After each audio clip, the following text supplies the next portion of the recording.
Eu queria dizer que descobri a traição da minha esposa porque achei mensagens no celular dela. Ou que ouvi uma conversa suspeita, vi uma notificação estranha, senti um cheiro diferente no carro. Mas não. Eu descobri no dia do parto. Sim, no hospital. Com minha mão segurando a dela, suando frio, achando que estava prestes a me tornar pai. Com o coração explodindo, nervoso e feliz. Eu tinha até comprado uma camiseta estúpida escrito Papai Estreante, dessas que você vê no Instagram e pensa quem usa isso. Pois é. Eu usei. E foi ali, naquele momento que deveria ser o mais feliz da minha vida, que tudo ruiu. Mas deixa eu voltar um pouco, porque se eu te contar isso sem contexto, parece exagero. E, olha, eu mesmo demorei para aceitar que aquilo tudo era real. Que eu não estava num episódio de alguma série ruim da Netflix. Meu nome é Vitor, tenho 34 anos, trabalho como supervisor de manutenção numa empresa de telecomunicações no interior da Pensilvânia. Sou casado, ou melhor, era, com a Amanda, que tem 31, formada em enfermagem, mas estava em casa desde o segundo trimestre da gravidez. A gente se conheceu numa festa da firma, dessas de fim de ano. Ela estava acompanhando uma amiga que trabalhava comigo. Conversa vai, cerveja vem, em 2 meses a gente já estava morando junto. Rápido demais? Talvez. Mas quando você tá apaixonado, tudo parece encaixar. E, durante muito tempo, realmente parecia. Amanda sempre foi do tipo extrovertida, falante, boa de papo. Daquelas que animam qualquer roda. Eu sou mais na minha, meio nerd até. Mas funcionava. Ela dizia que eu era o porto seguro dela. Eu achava isso bonito. Agora eu acho cômico. A gente estava junto há quase 4 anos quando ela engravidou. Não foi 100% planejado, mas também não foi acidente. A gente já falava sobre filhos. Já olhava nomes. Ela queria Lorenzo se fosse menino. Eu torcia para não ser porque achava nome de jogador de futsal. A descoberta da gravidez foi até bonitinha. Ela me entregou uma caixinha com o teste positivo dentro. Eu chorei. Ela chorou. A gente se abraçou por longos minutos, prometendo que ia dar certo. A gestação foi relativamente tranquila. A Amanda teve alguns enjoos, umas dores nas costas, ficou mais sensível, nada fora do normal. Eu fazia de tudo para apoiar, ia às consultas, preparava comidinhas, comprei travesseiro de gravidez, caríssimo, por sinal, fiz até massagem no pé inchado. Ela dizia que nunca se sentiu tão amada. Mas, olhando agora, eu vejo os sinais. Sempre tem sinais. A gente só escolhe ignorar. Como o fato de que ela vivia grudada no celular, rindo de coisa que não me mostrava. Ou como ela começou a ficar mais distante, dizendo que gravidez muda o corpo e a cabeça, que não se sentia sexy, que precisava de espaço. Eu respeitei. Claro. Achei que fosse parte do processo. Ou o fato de que ela não queria que eu organizasse nada do quarto do bebê. Queria decidir tudo. Até a cor da parede. Até o nome que, no fim, ficou mesmo Lorenzo. Eu cedi, porque achei que era coisa de mãe. Na reta final, ela parecia impaciente comigo. Qualquer coisa que eu fazia era motivo para resmungo. E ainda tinha aquela amizade que ela retomou com um ex-colega de faculdade, o tal do Ryan. Ela dizia que ele era gay. Que não tinha nada a ver. Que eu era inseguro. E eu, como um bom otário apaixonado, acreditei. Ela passou a conversar com o Ryan todos os dias. Dizia que ele estava ajudando ela com umas questões emocionais da gravidez. Que era importante para a saúde mental dela. Eu respirei fundo, engoli minha pulga atrás da orelha e deixei passar. Até que chegou o grande dia. Amanda entrou em trabalho de parto de madrugada, com 38 semanas. Corremos pro hospital, eu nervoso, ela gemendo e apertando minha mão como se fosse arrancar meus dedos. Foi tudo muito rápido. Chegamos por volta das 3 da manhã. Às 5 e pouco, ela já estava na sala de parto. E aí veio o momento. O choro. O bebê. E veio também o silêncio. Sabe aquele silêncio estranho? Quando todo mundo parece estar vendo algo que você não está vendo. A médica segurou o bebê e fez uma cara meio confusa. A enfermeira, uma senhora de uns 50 anos, olhou para Amanda. Depois para mim. E aí pro bebê de novo. A médica quebrou o silêncio. Ele é lindo. Forte. Mas, nasceu com olhos bem claros, né? A enfermeira, num tom que parecia casual mas carregava uma tensão subterrânea, comentou. Bem claros mesmo. Quase azuis. Incomum para dois pais de olhos castanhos, né? Eu sorri. Forçado. Vai ver, puxou algum avô. A médica respondeu, ainda segurando o bebê. Genética é curiosa, né?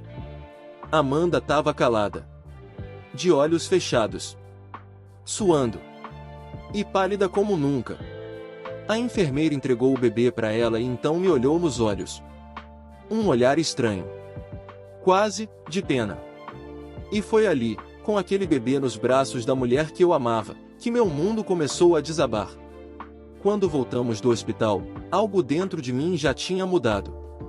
Eu ainda não tinha nenhuma prova concreta, mas aquele olhar da enfermeira me perseguia.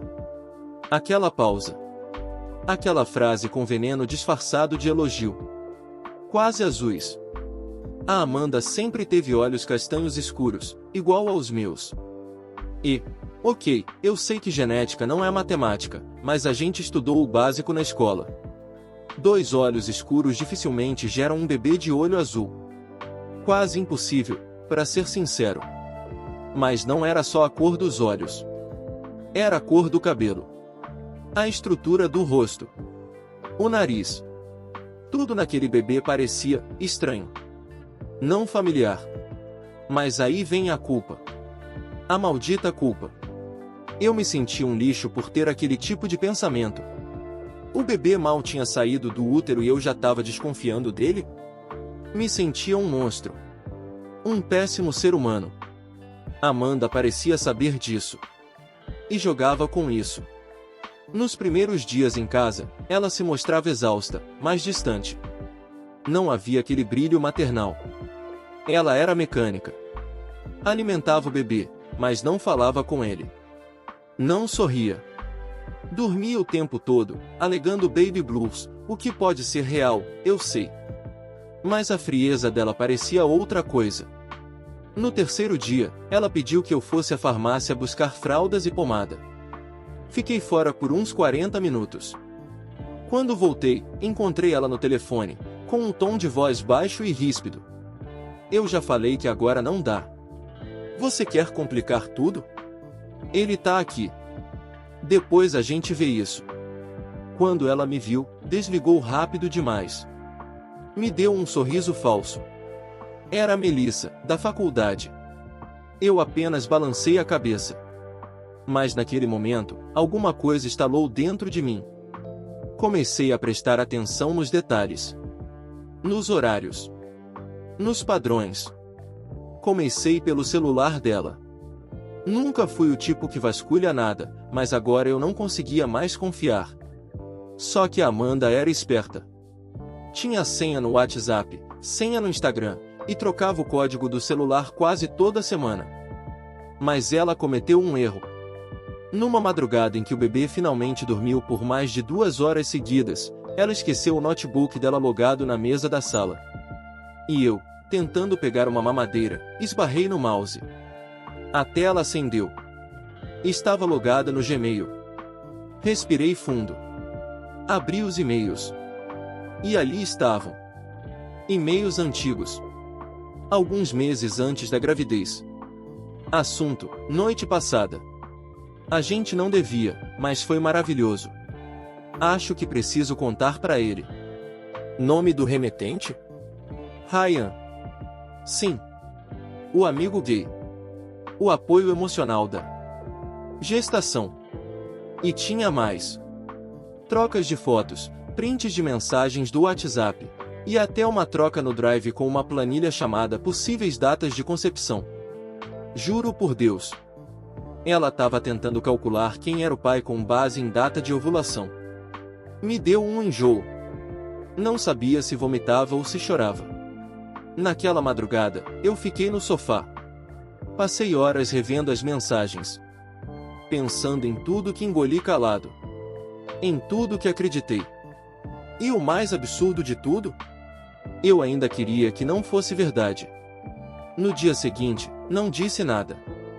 Queria observar mais. Ver até onde ela ia levar essa farsa. Na semana seguinte, ela pediu para irmos ao cartório registrar o bebê.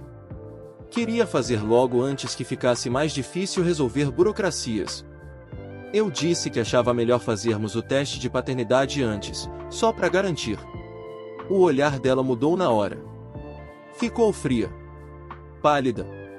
Que tipo de homem duvida do próprio filho? Ela perguntou. O tipo que precisa de certeza antes de colocar o nome numa certidão. Silêncio.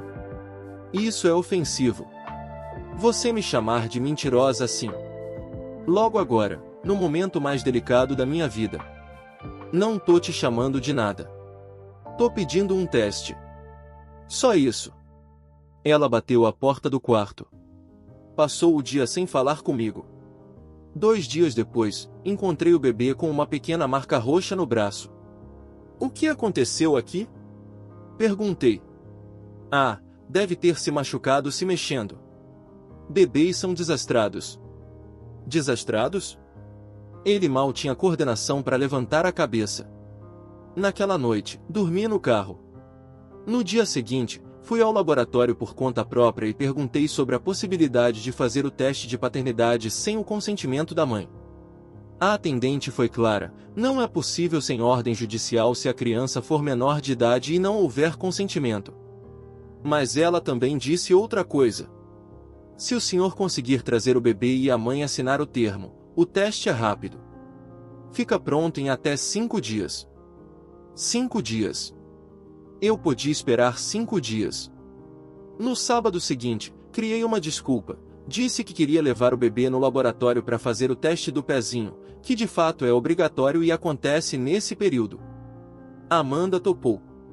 Disse que era bom mesmo. Me deu um sorrisinho confiante. Viu? Eu sabia que você estava paranoico. Tá tudo certo. Ela foi junto. Entramos. Assinou os papéis sem ler direito. Estava distraída com o celular. Eu pedi o exame de DNA. A atendente, discreta, apenas confirmou com a cabeça. O resultado chegou por e-mail 5 dias depois. Eu estava em casa, com Amanda do meu lado, vendo TV. O bebê dormia no berço ao lado. Abri. Li. 0,00% de compatibilidade genética. O mundo parou. Olhei para ela. Ela olhava pro celular. Mostrei a tela. Ela demorou a entender. Depois leu. E leu de novo. E então, pela primeira vez, ela não disse nada. Simplesmente se levantou. Entrou no quarto. Trancou a porta. Ela ficou trancada no quarto por quase 1 hora. Eu sentei no sofá da sala, ainda com o notebook no colo, olhando aquela porcentagem congelada na tela como se aquilo fosse um pesadelo. 0,00%. O bebê dela. Agora eu precisava começar a pensar assim. Dormia no berço, completamente alheio à bagunça emocional e moral que pairava pela casa. Ele não tinha culpa de nada. Absolutamente nada. Mas a Amanda? Tinha culpa de tudo. Quando ela finalmente saiu do quarto, estava com os olhos inchados. E ainda assim, tentou manter a pose. Tá feliz agora?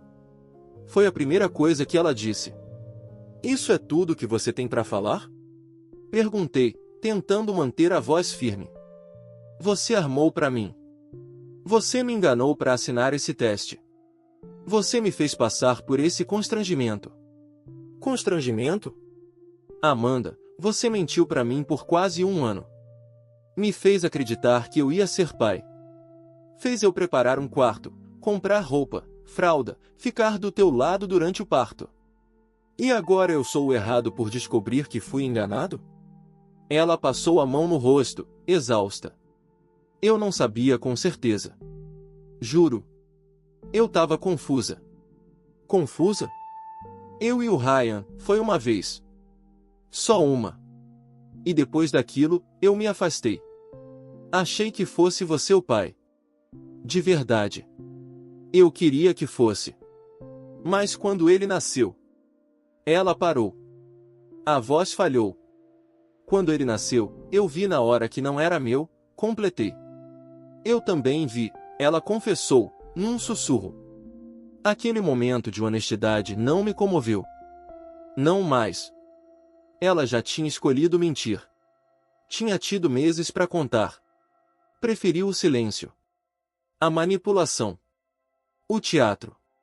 E o Ryan sabe? Ela hesitou. Sabe. Mas não quer se envolver. Disse que não tá pronto para ser pai. Então você ia empurrar isso para mim? Eu ia criar o bebê. Sozinha, se fosse preciso. Mas você tava ali, tão presente, tão disposto. Eu só segui o fluxo.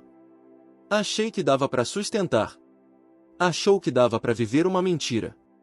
Eu não planejei isso, Vitor. Não.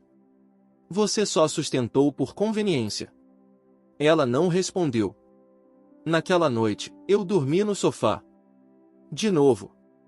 Mas dessa vez com a decisão tomada, eu ia sair de casa. Não podia mais ficar ali. Aquela casa era um túmulo de tudo que eu acreditei, de tudo que construí com amor. E eu não ia viver entre os destroços. No dia seguinte, comecei a empacotar minhas coisas. Não todas. Só o essencial, roupas, documentos, computador, livros. Amanda assistia a tudo com um misto de raiva e orgulho ferido. Não pediu para eu ficar. Não pediu desculpas de verdade. Só disse: não precisa dramatizar. A gente pode resolver isso com calma. Com maturidade. Maturidade? Maturidade seria você ter sido honesta desde o começo. Agora você quer calma porque não tem mais onde se apoiar. Ela cruzou os braços. Então é isso?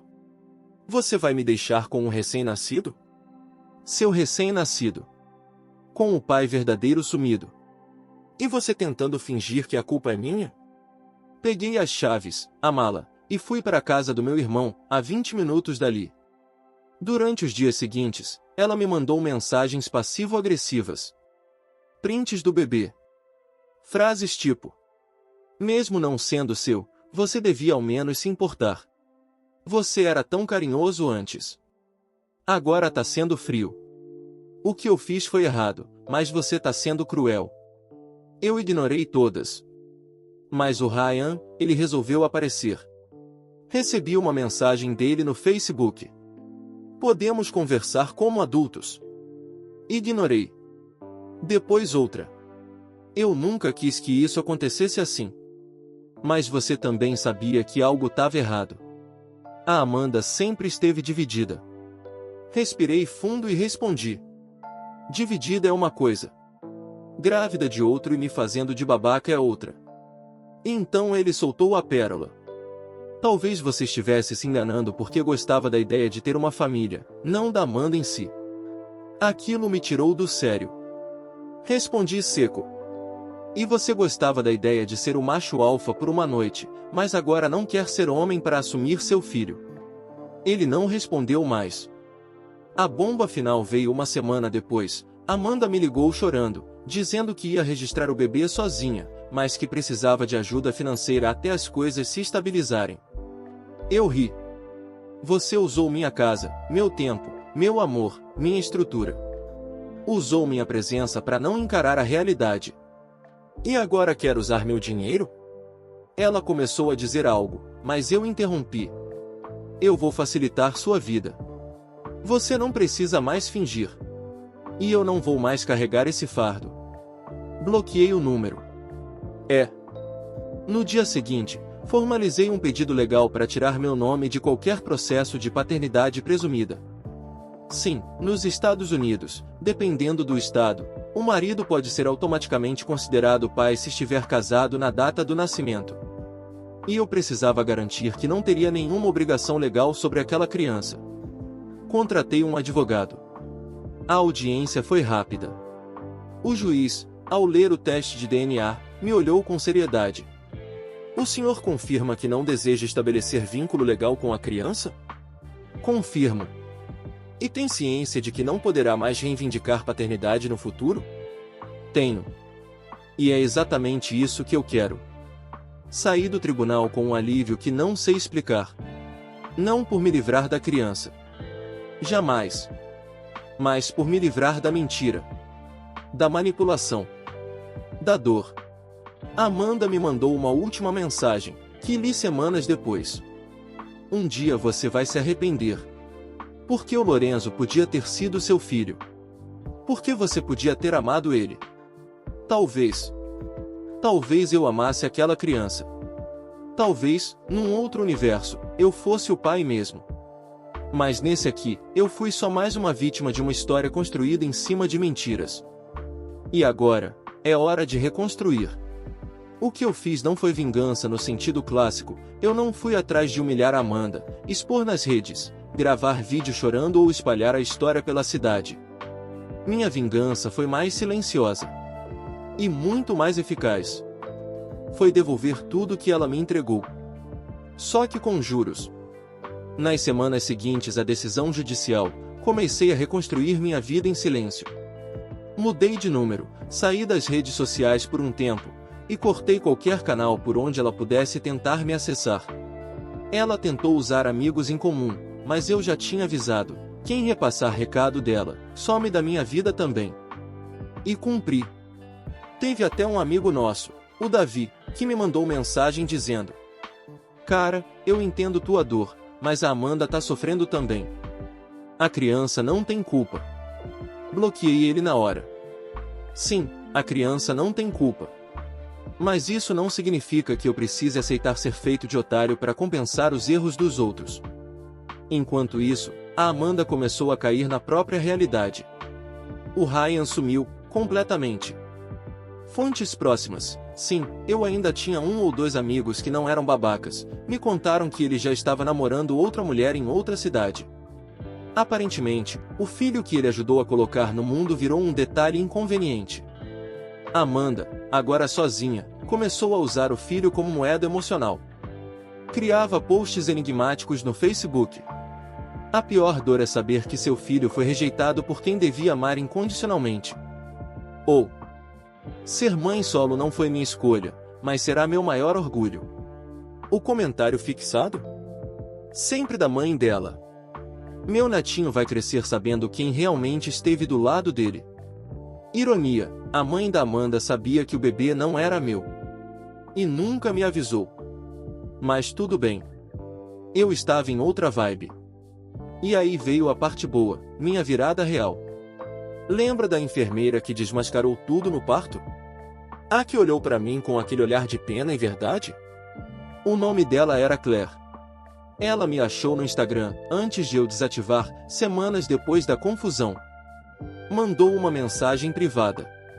Oi, não sei se você lembra de mim, sou a enfermeira do hospital.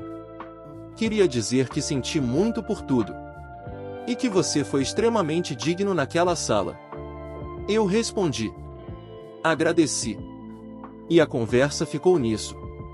Mas depois que reativei meu perfil com nova conta, ela apareceu de novo. Trocamos algumas mensagens. Descobri que ela era divorciada, tinha uma filha de 8 anos, morava a 2 cidades da minha, e adorava música indie e café forte. A gente se encontrou. Primeiro num café. Depois para jantar. Depois, para um fim de semana. Não quero parecer clichê, mas estar com ela foi como sair de uma tempestade e encontrar abrigo. Não tinha joguinhos, não tinha manipulação, não tinha carência disfarçada de paixão. Tinha paz. Um dia, com muito tato, contei para ela tudo o que tinha acontecido. Do início ao fim. Ela ouviu tudo em silêncio. E no final, só disse: "Você foi forte demais. Eu já vi muitos homens surtarem naquela sala. Você só quebrou por dentro." E mesmo assim, ficou de pé. Aquilo me tocou. E talvez tenha sido nesse momento que entendi o que era justiça emocional. Não era ver a Amanda sofrendo. Não era o Ryan sumindo. Não era o tribunal me livrando legalmente. Era isso. Ser visto. Ser acolhido. Ser respeitado. Claro, eu não romantizo a dor. Mas se tem uma coisa que ela me ensinou foi: nunca ignore a sua intuição. Nunca diminua seus sentimentos para agradar quem tá te usando. E nunca, nunca aceite carregar um fardo que não é seu só para manter uma imagem de família feliz. Hoje, eu e Claire estamos juntos. Sem pressa. Sem cobranças. Ela me apresentou a filha dela, que é uma figura. E sabe o mais louco? Às vezes, quando tô com ela, penso em como teria sido com o Lorenzo. E sim, eu ainda penso naquele bebê. Porque ele não tem culpa. Talvez um dia, quando ele for maior, descubra toda a história. Talvez me procure. Talvez não. E se procurar, vou estar pronto para dizer a verdade, com respeito, mas com clareza. Quanto a Amanda, ela seguiu com a pose de mártir por um tempo. Depois sumiu das redes. Disseram que se mudou para a casa dos pais. Arrumou um emprego qualquer. Aparentemente, agora está tentando se virar. Bem longe de mim. E assim, sem escândalo, sem manchete, eu consegui minha vingança. Vivendo bem. Vivendo em paz. E, acima de tudo, vivendo com verdade. Tem dias em que acordo ainda com aquela sensação esquisita de que tudo foi um delírio. Que nada daquilo aconteceu de verdade. Que não estive por 9 meses ao lado de uma mulher grávida de outro homem, acreditando que ia ser pai. Que não fui enganado, usado, manipulado. Mas aí olho pro lado, vejo a Claire dormindo tranquila, com a respiração leve e o braço dela sobre o meu, e percebo, foi real. E passou. E que bom que passou. Essa história poderia ter me quebrado de vez. E, para ser sincero, por um tempo quebrou. Passei semanas me sentindo um idiota, um homem descartável, uma engrenagem substituível na ilusão dos outros. Me culpei por não ter percebido antes, por ter sido tão cego, tão romântico, tão trouxa.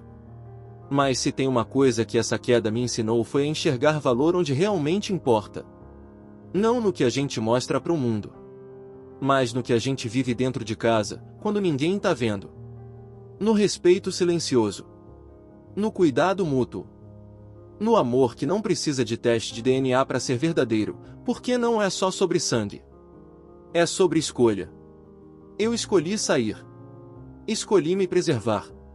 Escolhi dizer não quando tudo ao meu redor dizia engole e continua. E sabe o que é mais louco? É que agora, com tudo resolvido, com minha vida recomeçando, às vezes as pessoas ainda me olham como se eu tivesse sido o vilão da história. Mas você não podia ter ajudado com o bebê. Ela estava vulnerável, devia estar com medo.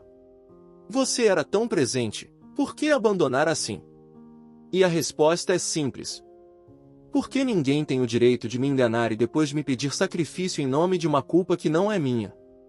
Se você mente para alguém, esconde a verdade, tira o direito da pessoa de decidir com base na realidade, então você não ama essa pessoa.